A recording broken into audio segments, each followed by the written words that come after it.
So we've got this kind of innate mechanism that was highly functional for most of human history, which was to respond to the immediate threat of things. The tiger, the fire, the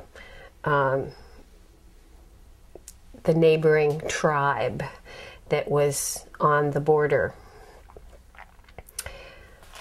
Now the threats don't have that kind of immediacy.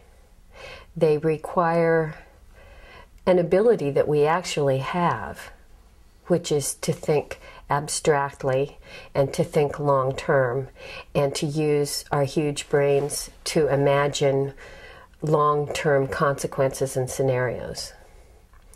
But we're not really using them to respond to the actual threats that we're facing.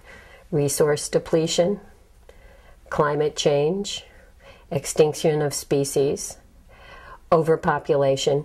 These are all things that have a gradual and cumulative effect and are degrading the systems that we depend on. But they're not doing it in an instant, in a flash. They're doing it gradually, moment by moment, day by day, year by year. Everything is degrading. Now, things may speed up here at the end.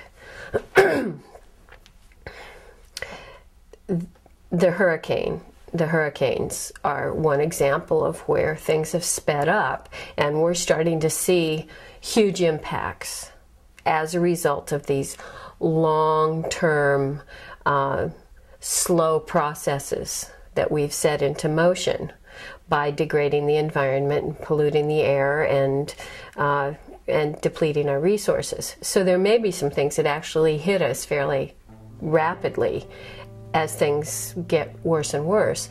But if we're going to forestall total collapse and total catastrophe, and extinction of the species, we're going to have to start using our big brains to do what they actually can do, which is to think big and long term.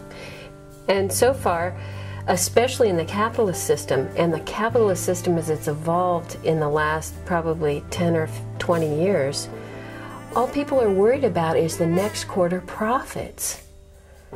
They're not thinking about their grandchildren. They're certainly not thinking the way Earth-based peoples thought about the seventh generation. It's kind of sad, isn't it, to think that people aren't thinking, that our so-called advanced civilization as we're living in it today, that all we're thinking about are the next quarter's profits, rather than the seventh generation to come. It's very sad, and it will be devastating if we don't start thinking that way. Let's build a boat in case the waters rise. Let's build a boat.